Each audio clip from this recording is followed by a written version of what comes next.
আসসালামু আলাইকুম রহমতুল্লাহি ওয়া বারাকাতুহু।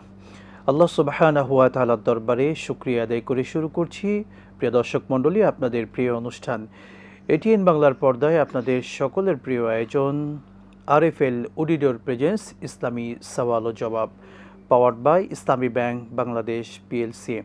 সুন্দর এই অনুষ্ঠানে আজকে আপনাদের সঙ্গে আছি আমি আল আমিন খান, এবং আপনাদের মাসালার জবাব দেওয়ার জন্য আমাদের স্টুডিওতে আমন্ত্রিত হয়েছেন খ্যাতিমান আলেমদ্বীন শেখ ডক্টর শহীদুল ইসলাম বারাকাতি হাফিজাহুল্লাহ। আসসালামু আলাইকুম ওয়া রাহমাতুল্লাহি ওয়া বারাকাতুহু। ওয়ালাইকুম আসসালাম ওয়া রাহমাতুল্লাহি ওয়া বারাকাতুহু। শেখ, কেমন আছেন? আলহামদুলিল্লাহ, আপনি ভালো?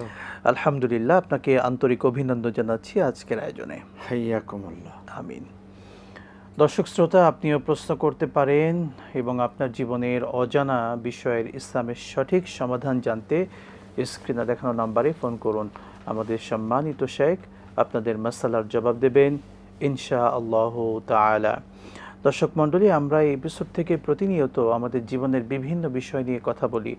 একই সঙ্গে আপনাদের মাসালার আমরা অপেক্ষা করি, আপনারাও ফোন করেন, ইনশাআল্লাহ আমরা সেই দিকে অগ্রসর হচ্ছি। আমরা দর্শককে প্রথমে যুক্ত করছি। আসসালামু আলাইকুম ওয়া রাহমাতুল্লাহ। কে আছেন দর্শক? নাম বলে প্রশ্ন করুন। আসসালাম ওয়া রাহমাতুল্লাহি ওয়া বারাকাতুহু। আমি ধরমপাড়া সুনামগঞ্জ থেকে ইমর বলছিলাম। জি, প্রশ্ন করুন। ভালো আছেন? আলহামদুলিল্লাহ, প্রশ্ন করুন। জি, আমার আজকে একটি প্রশ্নটা হলো, রাসূল সাল্লাল্লাহু আলাইহি ওয়াসাল্লাম বলেন যে উলামায়ে কেরামরা আমার ওয়ারিস, উত্তরসূরি, দায়িত্বে রাসূল ও উলামাদের স্থান সবার উপরে। যখন আমরা এই সমাজে দেখতে পাই একজন আলেম, কোন মন্ত্রী, এমপি এবং এই আপনার কর্মকর্তার আনুগত্য পাওয়ার জন্য ওই ব্যক্তি যা না তার চেয়ে বেশি পুরাইয়া পাপাইয়া উনার সহানুভূতি পাওয়ার জন্য কথা বলেন, ওই ধরনের আলেমদের সম্বন্ধে কি বলবেন? একটু দয়া করে বলবেন। আপনার মনের কথাগুলো আমরা বুঝতে পেরেছি শেখ, বলবেন ইনশাআল্লাহ, অপেক্ষা করুন। শেখ, আপনি দর্শকের কথা আশা করি বুঝতে পেরেছেন। ইন্নাল হামদুলিল্লাহি কুল্লা ওয়াসসালাতু ওয়াসসালামু আলা রাসূলিল্লাহ আল্লাযী লা নাবিয়্যা বা'দা ওয়া আলা আলিহি ওয়া সাহবিহি আম্মা বাদ। জি জনাব ইউনুস ভাই, আসলে অতিরঞ্জিত কোনো কিছুই ভালো না। যা আছে তা, এটার নামই হলো সহি, এটাই হলো হক। হকের বাহিরে যে কোনো মানুষকে কোনোভাবে একটু অতিরঞ্জিত কথাবার্তা বলে তাকে ফুলিয়ে তুলল, ফাঁপিয়ে তুলল, এটা ঠিক নয়। ইসলামে এমনটি আসলেই নিষিদ্ধ। আল্লাহ রাব্বুল আলামিনের বক্তব্য এর বিপরীতে। ওয়াইদা রাআইতাল্লাযীনা ইয়াখুযুনা ফি আয়াতিনা ফারিদ আনহুম, যারা ধোঁকা দেয় তাদেরকে ত্যাগ করো। নাহা রাসূলুল্লাহ সাল্লাল্লাহু আলাইহি ওয়াসাল্লাম আন বাইইল গরার, যেখানে ধোঁকা আছে তা থেকে রাসূল নিষেধ করেছেন। তাহলে এটা এক ধরনের ধোঁকা। লোকটা আসলে টাইটেল পাস করেনি, এখন আপনি বললেন টাইটেল পাস করেছে। এমএ পাস করেনি, আপনি বলছেন এমএ পাস করেছে, তাহলে তো এটা একটা মিথ্যাও হলো। এটা ধোঁকা হয়, মিথ্যা হয়, অতিরঞ্জিত হয়, কাউকে তেল মালিশ করা হয়, এটা ঠিক নয়। এমন আলেম যদি হয়ে থাকে, সে আলেম সাহেবও ঠিক করলেন না, বেঠিক রাস্তায় চললেন, আমরা তাকে অনুরোধ করব না এমনটি করবেন না। আল্লাহ বুঝার তৌফিক দান করুন, আমিন। আসসালামু আলাইকুম ওয়া রাহমাতুল্লাহ। কে আছেন দর্শক? প্রশ্ন করুন। ওয়ালাইকুম আসসালাম। হুজুর, আমি জানতে চাচ্ছিলাম যে টয়লেটে তো উযু করলে উযু হয় না, যেহেতু দোয়া পড়া যায় না, সেহেতু আমি যদি টয়লেট করে এসে, মানে টয়লেট করার আগে বাথরুমে বসে যদি পা ধুয়ে এসে এরপরে যদি বাইরে এসে বেসিন উযু করি, তারপরে কি আমার আবার পা ধোয়া লাগবে, না ওই পা ধুইলেই কি আমার উযু হয়ে যাবে? বোন, যেহেতু টয়লেট করার পরে আর টয়লেটে আমি যেতে চাইছি না, পা ধুয়ে একটু আপনাকে এরপরে বাইরে এসে উযু করলে কি আমার উযু সহি হবে? বোন, একটু আপনাকে বলি, টয়লেটের ক্ষেত্রে আমরা তো সরাসরি কমোডের উপরে কেউ উযু করেন না। আমরা প্রত্যেক টয়লেটে আমাদের বাথরুমগুলোতে কিন্তু পার্ট থাকে। একটা হচ্ছে ওয়াশরুমের জন্য, অর্থাৎ টয়লেট ব্যবহার করার একটা পার্ট, আর একটা হচ্ছে উযু কিংবা গোসলের পার্ট। আপনি কি উভয়টার কথা বলছেন? যেটা আমাদের অ্যাটাচড বাথরুম যেটাকে আমরা বলি। হ্যাঁ, আমি আচ্ছা, বলছিলাম যেখানে আচ্ছা, গোসল আমরা করি বুঝে নিয়েছি। ওইখানে, যেহেতু ওই টয়লেট আর এই একসাথেই অ্যাডজাস্ট করা, জি, আমাদের শায়েখ আপনাকে বুঝিয়ে যায় না। বলবেন ইনশাল্লাহ, আপনি অপেক্ষা করুন। জি। শেখ, আমাদের অ্যাটাচড বাথরুমগুলোর ক্ষেত্রে অজুর বিধান কি হবে? জীবন, আপনার এই কথাটাই ঠিক না। টয়লেটে অজু করলে অজু হবে না, এ ফতুয়া আপনি দিলেন কেন? জি, আর টয়লেট বলতে আপনি কি বোঝাচ্ছেন? টয়লেট হলো বর্তমানে আমাদের ঘরগুলির মধ্যে আছেই, ম্যাক্সিমাম বিল্ডিং হলো টয়লেটওয়ালা বিল্ডিং। তো অজু যদি সেখানে না হয় তাহলে তো বিনা অজুতে মানুষ থাকবে নাকি? এবার আসুন আপনি পার্ট পার্ট বুঝে নিন। একটা হলো অজু করার জন্য বেসিন, এখানে তো অজু হবে নির্দ্বিধায়। আর একটা হলো ওয়াশরুম, উপরে শাওয়ার আছে, সেখান থেকেও আপনি অজু করতে পারবেন নির্দ্বিধায়। এটার পাশেই যদি কমোড থাকলো, আপনি কমোডে বসে তো আর অজু করবেন না, তাও করা যাবে। কমোডের উপরে কিন্তু ঢাকনা থাকে, আপনি ঢাকনায় বসে, অর্থাৎ আপনি প্রথমে টয়লেটের মূল কাজটা সারলেন, এরপরে আপনি পানি ব্যবহার করে, ঢিলা কুলুক ব্যবহার করে, টিস্যু ব্যবহার করে আপনি পরিষ্কার হলেন। এরপরে আপনি ঢাকনার উপরে বসলেন, এই ঢাকনায় বসে বসে আপনার অজু করতে কোনো অসুবিধা নেই। টয়লেটটাকে পরিষ্কার রাখাটা হলো জরুরি। এক কথায় হলো, যদি অপরিষ্কার অপরিচ্ছন্ন জায়গা হয়, সেটা টয়লেট হোক আর ঘর হোক, আরও যত পবিত্র জায়গায় হোক না কেন, আপনি সেটা অপবিত্র করে রেখেছেন, এমন জায়গায় অজু করলে নিচ থেকে অপবিত্রতার ছিটা এসে কাপড় চোপড় শরীর নষ্ট হতে পারে। এমন জায়গায় হওয়া উচিত নয়। উচিত হবে টয়লেট পরিষ্কার রাখা, ঘরও পরিষ্কার রাখা, পরিষ্কার জায়গায় অজু করতে কোনো বাধা নেই। টয়লেট বলতেই বুঝাই যেখানে একটা কমোডও আছে, যেখানে একটা শাওয়ারও আছে, যেখানে বেসিন আছে, যেখানে আলাদা পানির কল আছে, এমন জায়গায় পরিষ্কার থাকলে অজু করতে কোনো বাধা নেই। আপনার শরীরটা পাক থাকা হলো জরুরি। শুক্রিয়া শেখ। ছোট্ট বিষয়, দোয়ার ক্ষেত্রে আমরা কি করব? অর্থাৎ অজুর জন্য যে অনেকে দোয়া পড়েন বা অজুর শেষে দোয়া পড়েন, এক্ষেত্রে দোয়াটা কখন পড়বেন? টয়লেটে প্রবেশের একটা দোয়া আছে, জি, আল্লাহুম্মা ইন্নী আউযু বিকা মিনাল খুবুসি ওয়াল খাবায়েস। প্রবেশ করলাম, এবার মূল কাজটা সারলাম, এবার সেখানে একটি পুশ শাওয়ারের টিপ দিয়ে ময়লা আবর্জনাকে দূর করে দিলাম। বের হওয়ার সময় আল্লাহুম্মা ইন্নী আসআলুকা মিন ফাদলিক, এই দোয়াটাও পড়লাম। তার মানে কি, প্রবেশের দোয়া আছে, বের হওয়ার দোয়া আছে। এবার যদি অজু করতে চান, অজুর জন্য আবার দোয়া, সেটা আপনি পড়তেও পারেন, না পড়লেও কোনো সমস্যা নাই। অজুর দোয়াটা এটা ম্যান্ডেটরি না। হ্যাঁ, যেখানে অজু করা যাবে সেখানে দোয়াও পড়া যাবে। শুক্রিয়া। আমরা পরের দর্শকে নিচ্ছি। জি, আসসালামু আলাইকুম ওয়া রাহমাতুল্লাহ, কে আছেন? আরিফ চট্টগ্রাম থেকে। জি, বলুন। যে আমার প্রশ্নটা হলো দুটি। প্রথম প্রশ্ন, একটা দৌড় আছে, এটা ইউটিউবের মধ্যে আমি দেখছি বেশিরভাগ, যে আল্লাহুম্মা সাল্লি আলা সাইয়্যিদিনা মুহাম্মাদিন নাবিয়্যিন ওয়া আলা আলিহি ওয়া সাহবিহি ওয়া বারিক ওয়া সাল্লিম। এটা জুম্মার দিন আসরের নামাজের পরে আশিবার পড়তে পারে। এটা মানে পাওয়া যাবে, এটা বলে কি বেদ, এটা বললে বেদ হবে কিনা? আর আমার দ্বিতীয় প্রশ্ন, আমরা আল্লাহ তাআলার কোন নিয়ামত পাইলে তখন কি আমরা আলহামদুলিল্লাহ বলবো, এরপরে কি আমরা শুকরিয়া সেজদা করবো না 2 রাকাত নামাজ পড়বো? কোনটা করা উত্তম, সেজদা না 2 রাকাত নামাজ? আমার প্রশ্ন কি আপনি বুঝতে পারছেন? সঙ্গেই থাকুন, আমরা বুঝতে পেরেছি, শায়েখ বলবেন ইনশাআল্লাহ। জি, জাযাকাল্লাহু খাইর। আসসালামু আলাইকুম। আমিন। প্রথম শেখ, প্রশ্ন কি? আমাদের ভাইয়ের প্রথম প্রশ্ন ছিল, জুমার দিন বাদ আসর মাগরিবের পূর্বে যে দুরূদ পড়া হয়ে থাকে, এই হাদিসটি আসলে এই আমলটি সুন্নাহসম্মত কিনা? আল্লাহুম্মা সাল্লি আলা মুহাম্মাদিন নাবিয়্যিল উম্মিহি ওয়া আলিহি ওয়া সাহবিহি আজমাইন, এরকম কিছুই আপনি বলছেন। জি, আসলে সাইয়্যিদুস সালাত, দরুদের মধ্যে শ্রেষ্ঠ দরুদ হলো সাইয়্যিদে ইব্রাহিম, দরুদে ইব্রাহিম, যেটা আমরা সলাতের মধ্যে আদায় করি, সেটাই পড়ব। আর এ জাতীয় কিছু দরুদের কথা চটি বইতে লেখা থাকে, এই চটি বইয়ের কথাবার্তা আমরা না শুনি। কোরআন এবং সুন্নাহের সঠিক সুন্দর দলিল থাকা অবস্থাতে ডানে বামে না চলে যাওয়াটাই হলো একজন বুদ্ধিমানের কাজ। 2 নাম্বার, আপনি বলছেন যে আল্লাহ পাক আপনাকে নেয়ামত দেননি, তার মানে হলো আপনি চোখের দৃষ্টি সম্ভবত নেই আপনার। যতটুকু অতীত থেকে আমরা জেনেছি। সে কারণে আপনি আলহামদুলিল্লাহ পড়েন আলহামদুলিল্লাহ, ঠিক আছে।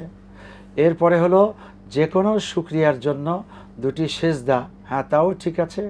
এবার সলাৎ, 2 রাকাত সলাৎ, যদি সলাৎ আদায় করার মতো সুযোগ থাকে তাহলে সলাতের মধ্যে সবটাই আছে।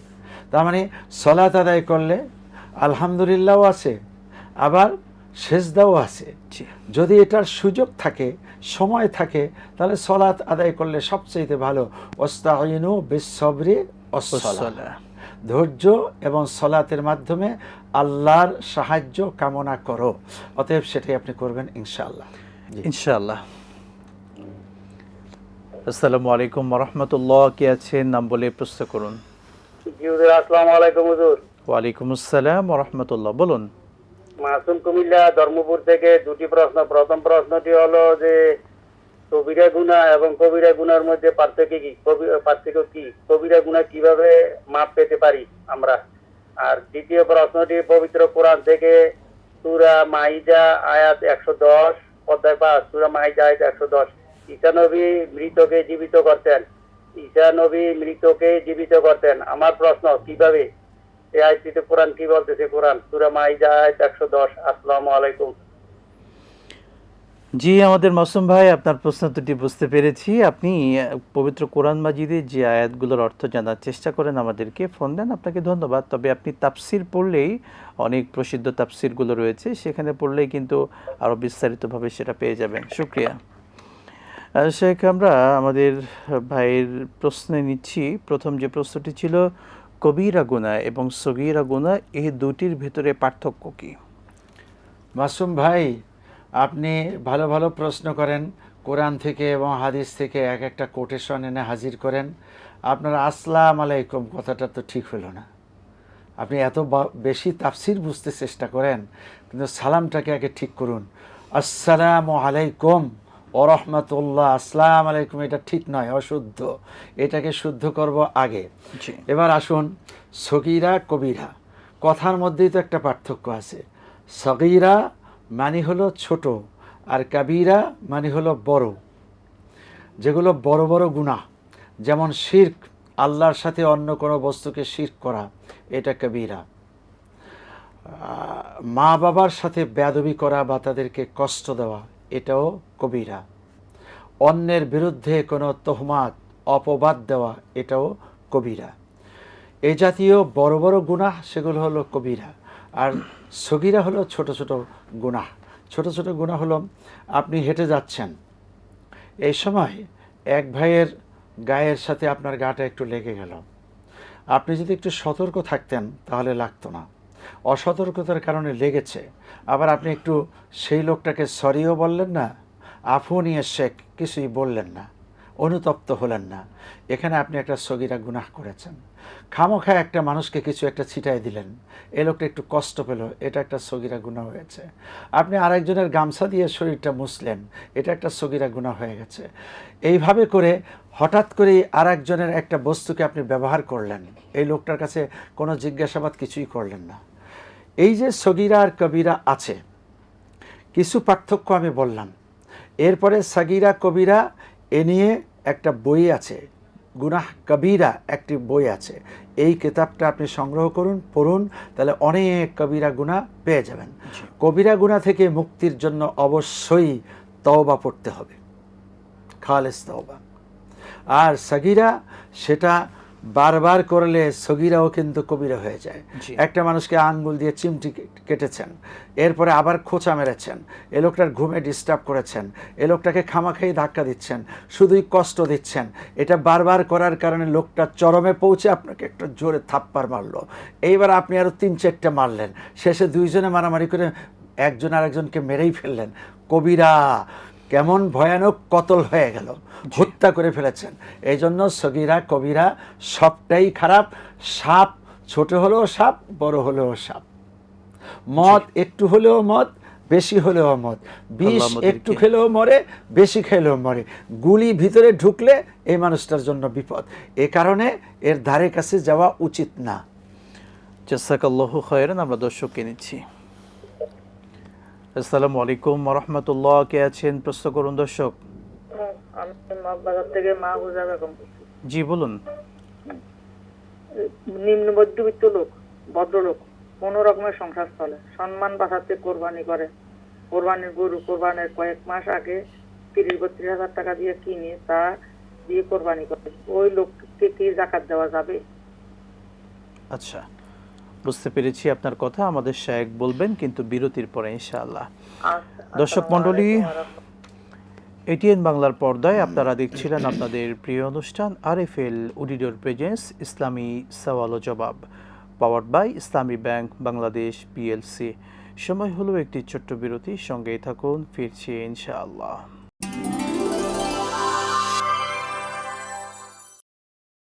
বিরতির পর আরও একবার স্বাগত জানাচ্ছি দর্শক শ্রোতা আপনাদের সকলকে এটিএন বাংলার পর্দায় আপনাদের প্রিয় অনুষ্ঠান আরএফএল উডিডোর পেজেস ইসলামী সওয়াল ও জবাব, powered by Islami bank Bangladesh PLC. দর্শক, আপনাদের প্রিয় অনুষ্ঠানে আপনিও যে কোনো বিষয়ে প্রশ্ন করতে চাইলে স্ক্রিনে দেখানো নাম্বারে ফোন করুন।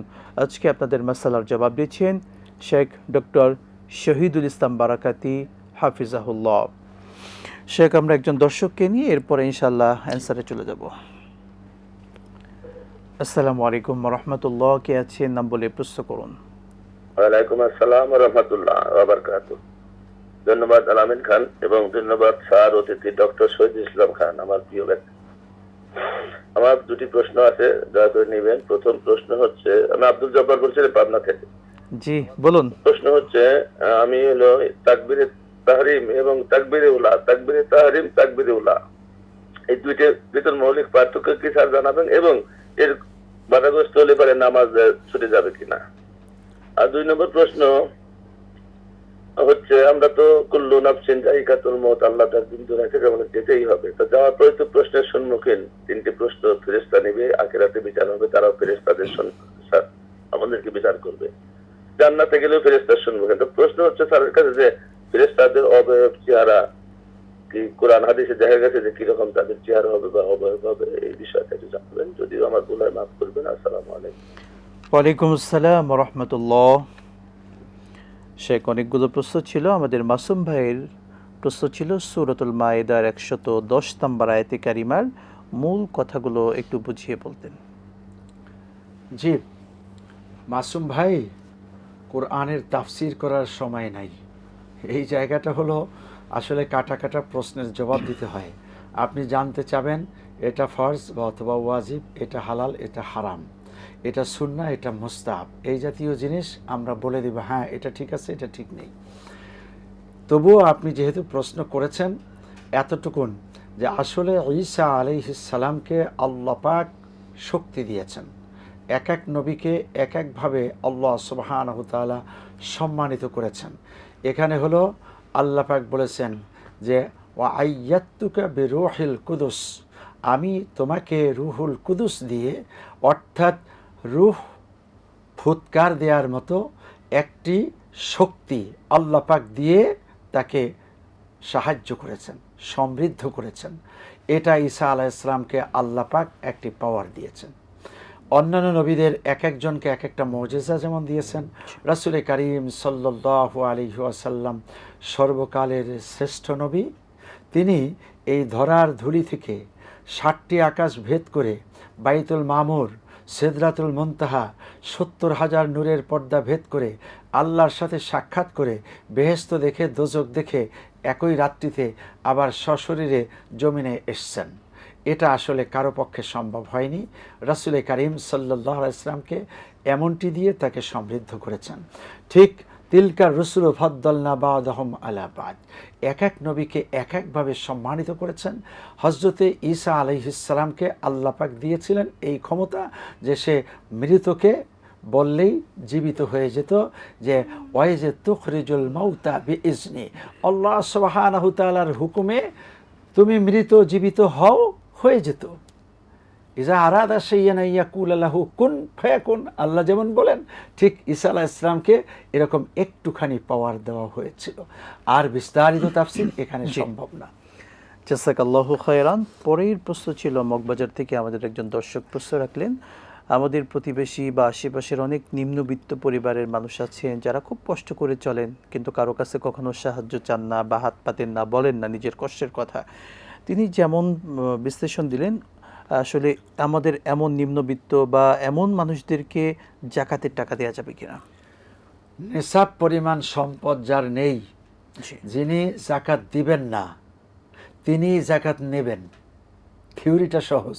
জি ওনার এই সম্পদ নেই যে উনি জাকাত দিতে পারেন, আবার এই সম্পদ নেই যে ওনার উপরে কোরবানি ওয়াজিব, তাহলেই তাকে জাকাত দেওয়া যাবে। অতএব আশা রাখি বিষয়টি বুঝতে আপনার কষ্ট হবে না। এখন কোরবানি যিনি দিচ্ছেন, কেউ হলো হাওলাত করে কোরবানি দেয়, অথবা ওই সময় বাচ্চাদেরকে নিয়ে তিনি সময় কাটাবেন কিভাবে, এজন্য তিনি দিলেন কোরবানি। আসলে কোরবানি দেওয়ার নেশাব তার হয়নি, এই সম্পদ তার নেই। এমন যদি হয় তাহলে তাকে জাকাত দেয়া যাবে। শুকরান, জাযাকাল্লাহ। আমরা আমাদের আব্দুল জব্বার সাহেবের প্রশ্ন নিব, কিন্তু একজন দর্শক আছেন, নিয়ে ইনশাআল্লাহ অ্যান্সারে যাব। আসসালামু আলাইকুম ওয়া রাহমাতুল্লাহ, কে আছেন? প্রশ্ন করুন দর্শক। ওয়ালাইকুম আসসালাম ওয়া রাহমাতুল্লাহি ওয়া বারাকাতুহু। হুজুর, আমি জানতে চাইতেছি সালাতুদ দুহা নামাজ, আচ্ছা কোনো সময় তো সময় পেলাম 2 রাকাত পড়লাম, আবার টাইম শেষ হওয়ার আগে 2 রাকাত পড়লাম, 4 রাকাত পড়লাম, ওইভাবে পড়া যাবে কিনা? আর 2 নম্বর প্রশ্ন হচ্ছে, আমি তো হিসনুল মুসলিম ফলো করি হুজুর, তো এখন ওইখানে কিছু হাদিস আছে, এখন হাদিসগুলো আমি শুধু আরবিতে পড়ে যাই, কিন্তু অর্থ পড়ি না। এখন অর্থটা পড়া কি আমার খুবই জরুরি এটা? আর 3 নম্বর প্রশ্ন, হুজুর কোনো তাসবিহ দেখা যায় যে সারা দিনের ভিতরে 100 বার পড়া, কিন্তু ওই তাসবিহটা হয়তো একটু বড়, কিন্তু আমি যদি মনে করেন 2-3 বার ভাগ করে সারা দিনের ভিতর শেষ করি, তাহলে ওইটা করা যাবে কিনা? বুঝতে পেরেছি বোন আপনার প্রশ্নগুলো, আপনি যুক্ত থাকুন, শেখ বলবেন। শেখ, আমরা অনেকগুলো প্রশ্ন পেয়েছি। আমাদের আব্দুল জব্বার সাহেব আপনার থেকে তার প্রশ্ন ছিল তাকবীরে ওলা এবং তাকবীরে তাহরিমার পার্থক্য। আমরা পার্থক্য শুনবো না, আমরা জানতে চাই তাকবীরে ওলা একজন মুসল্লি কিভাবে পাবেন, তাকবীরে ওলা বলতে কি বুঝি, আমরা এই বিষয়টি ক্লিয়ার জানতে চাই। উলা শব্দের অর্থ হলো প্রথম, আর তাহরিমা শব্দের অর্থ হচ্ছে হারাম। আসলে প্রথম তাকবীরটির মাধ্যমেই দুনিয়ার কাজ হারাম হয়ে যায়। এর অর্থ হলো যে নামাজ শুরু করলাম, তখন শুরুতে যে আল্লাহু আকবার বলছি এটাই উলা, আর এটার মাধ্যমেই দুনিয়ার অন্যান্য কাজ হারাম। অতএব আর পার্থক্য খোঁজার দরকার নেই, একই তাকবীর, দুটি নাম। জি, জাযাকাল্লাহু খায়রান। আমরা পরের প্রশ্নের দিকে চলে যাচ্ছি। সালাতুদ দুহা, আমাদের বোনের যে প্রশ্ন ছিল, এই সালাত তিনি যখন সুযোগ পান 2 রাকাত ওনার আদায় মনে হয় করতে, আরো কিছু প্রশ্ন ছিল আর কি, আমরা সেই প্রশ্নটি একটু পরে আমাদের বোনের আচ্ছা, অ্যান্সারটিকে ঠিক ইনশাআল্লাহ আছে। একটু আগে নিতে চাই। সালাতুদ দুহা, বিশেষ করে এই সালাতটি আমাদের বোন যখন সুযোগ পান তখন 2 রাকাত পড়লেন, আবার শেষ দিকে আরো 2 রাকাত পড়লেন, এভাবে আদায় করলে কোনো সমস্যা হবে কি? মিনিমাম 4 রাকাত পড়তে হয়। সালাতুদ দুহা, সালাতুল ইশরাক, এগুলো হলো 4 রাকাত। তা আপনি সময় পান না, এখন পড়লেন 2 রাকাত, আবার আধা ঘন্টা পরে পড়েন 2 রাকাত, হবে যদি দোহা সময়ের ভিতরে হয়। আর যদি এটা হয়ে যায় জোহরের সময় অথবা আরও আগে হয়ে যায় ইশরাকের সময়, তাহলে পরে এটা দোহা হলো না। জোহারেই উর্দুতে বলা হয় চাস্ত বা ফার্সিতে। আর সেটা হলো যে যখন পৃথিবীতে সূর্যের আলো দুনিয়াটাকে চকচকা করে দেয়, ঝকঝকা করে দেয়, ওই আলোকিত সময়টার নাম হলো দোহা।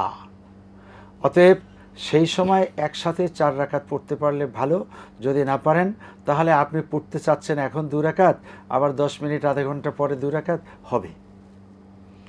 শুকরান, জাযাকাল্লাহ। আমরা পরের প্রশ্ন নিচ্ছি বোনের। বোনের পরের যে প্রশ্নটি ছিল, তিনি দোয়ার যে বইগুলো আছে সেই বইগুলো থেকে শুধু হাদিস যেটা আছে আরবি, মূল আরবি টেক্সট, উনি এটা পড়েন, অর্থটা কখনো কখনো পড়েন বা পড়েন না। এক্ষেত্রে আসলে কোনো গুনাহ হবে কি না, যে শুধু আরবি পড়ছেন অর্থ পড়ছেন না? না, এটা গুনাহ হবে না। অর্থ বুঝলে অনুধাবন করতে সুবিধা হয়।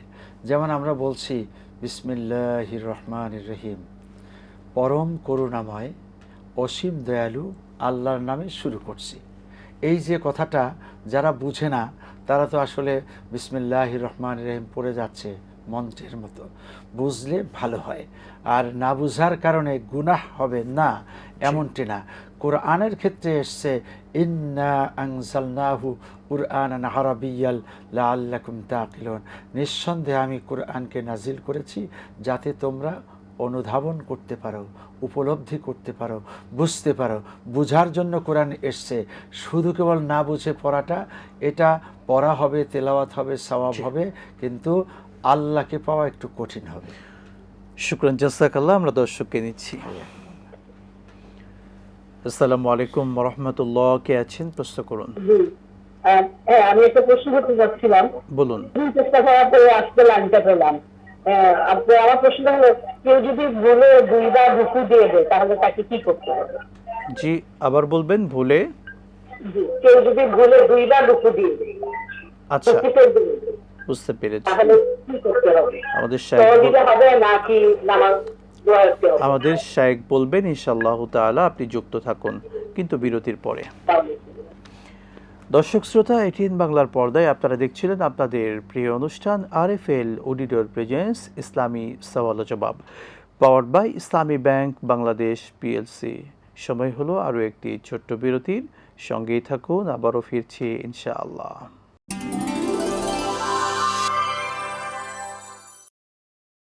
বিরতির পর আবারও স্বাগত জানাচ্ছি প্রিয় দর্শক শ্রোতা আপনাদের সকলকে এটিএন বাংলার পর্দায় আপনাদের প্রিয় অনুষ্ঠান আরএফএল অডিটর প্রেজেন্স ইসলামী সওয়াল ও জবাব, powered by Islami bank Bangladesh PLC.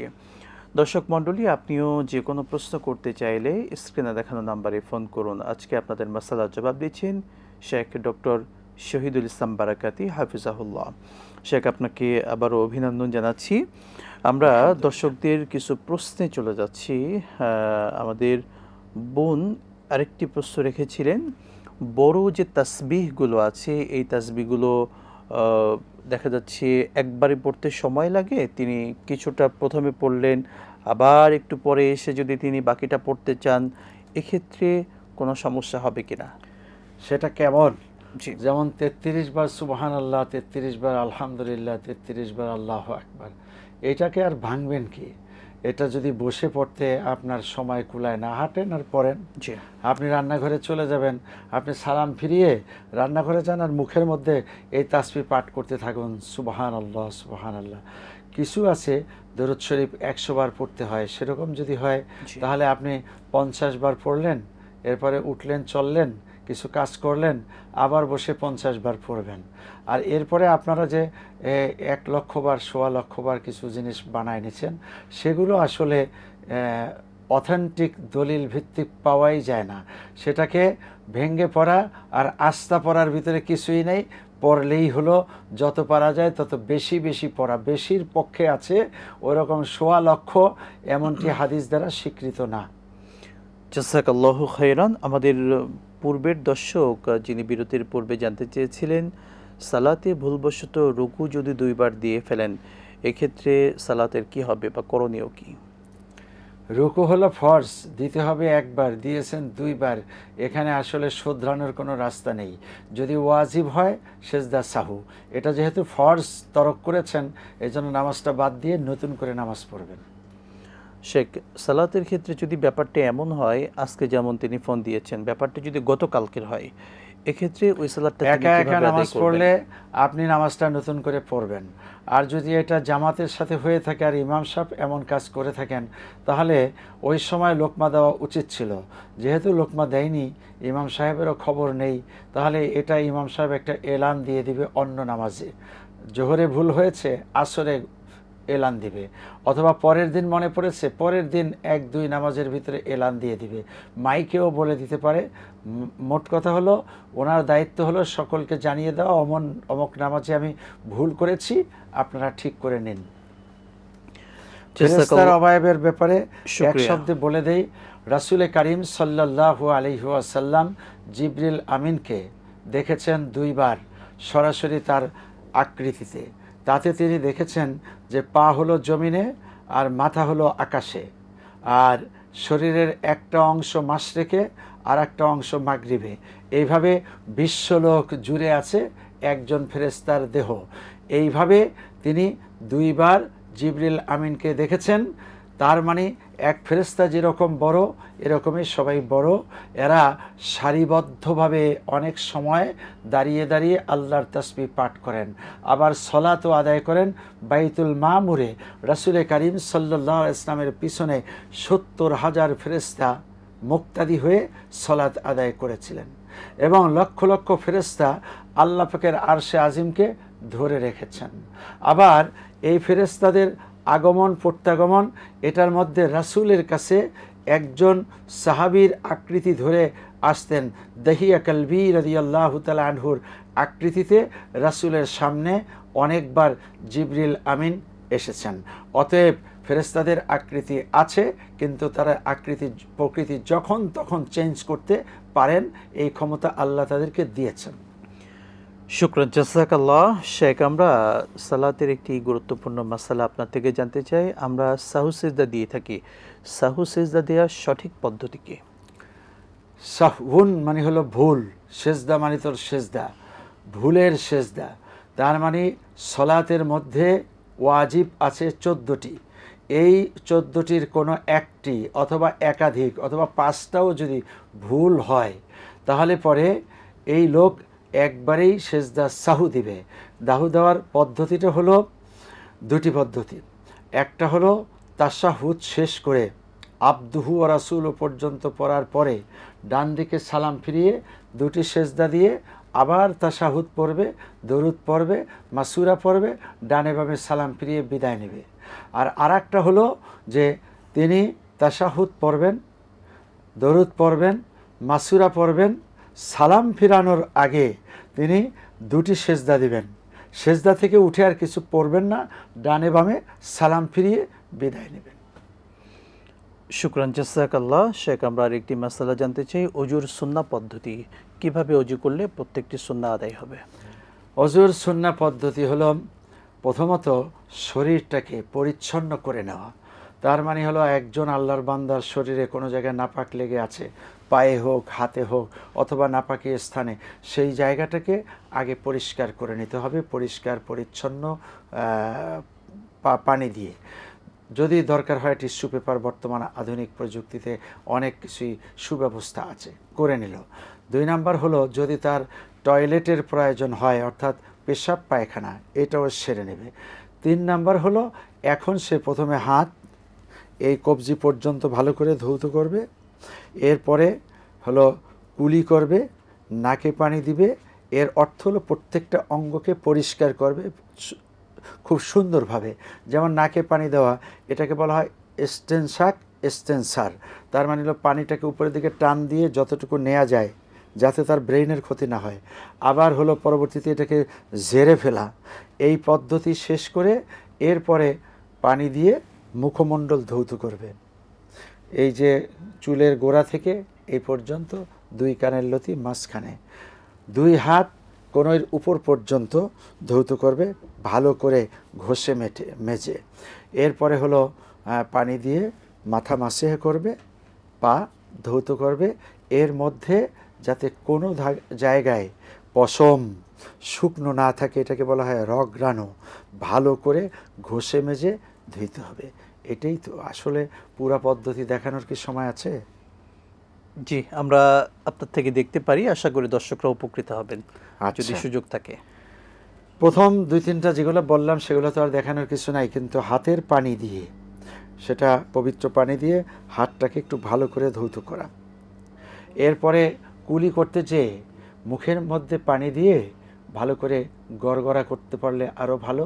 অন্তত কুলকুচির ভিতরে, অর্থাৎ দাঁতের ফাঁকে এখানে সেখানে কোনো কিছু থাকলে সেটা যেন বেরিয়ে যায়। বলা হয় 3 বার, 5 বার, 7 বার, যত বেশি করা দরকার, অর্থাৎ ইতমিনানে কালব, আত্মার প্রশান্তি না পাওয়া পর্যন্ত। নাকে পানির বিষয়টা বলেছি।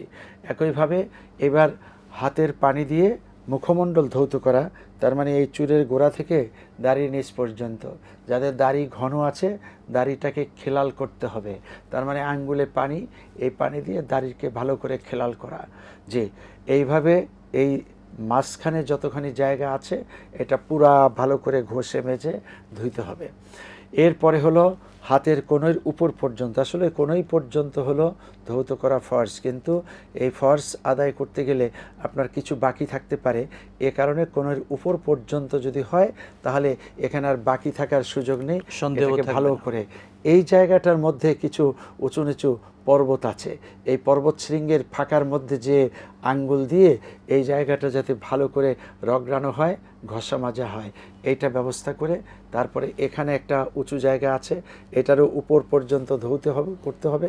এখানকার ফাঁকা জায়গা তাও যাতে কোনোভাবে অপরিষ্কার অথবা শুকনো না থাকে। মাথা মাসে হলো পানি নেবেন এই 3টা আঙ্গুলি দিয়ে, এরপরে এদিক থেকে মাসে করে পিছন পর্যন্ত চলে যাওয়া, এই আঙ্গুল দিয়ে এখানে আর এই আঙ্গুল দিয়ে এইখানে, এইভাবে করে মাসেহ করা। এখানে ঘাড় মাসেহ করাটা জরুরি এই কথা কেউ কেউ বলেন না, এটা জরুরি না। পা দুইটাকেই ভালো জি। করে ধৌত করতে হবে। যদি মোজা থাকে মোজার উপরে মাসা, আর যদি ভালো জুতা পরা থাকে জুতার উপরে মাসা, এইভাবে করে আদায় করলে হয়ে যাবে। আল্লাহ আমাদেরকে তৌফিক দান করুন, আমিন। আপনাকে অসংখ্য ধন্যবাদ, জাযাকাল্লাহু খাইরান। আল্লাহুম্মা হাইয়্যাক শুকরান মারহাবান। প্রিয় দর্শক মণ্ডলী, এটিএন বাংলার পর্দায় আপনারা এতক্ষণ উপভোগ করলেন আপনাদের প্রিয় অনুষ্ঠান আরএফএল অডিওর প্রেজেন্স ইসলামী সওয়াল ও জবাব, powered by Islami bank Bangladesh PLC. আজকের মতো বিদায় নিচ্ছি। আল্লাহ সুবহানাহু ওয়া তাআলা আমাদেরকে ইসলামের সমস্ত বিধানগুলো সুন্দরভাবে মেনে চলার তৌফিক দান করুন, আমিন। আসসালামু আলাইকুম ওয়া রাহমাতুল্লাহি ওয়া বারাকাতুহু।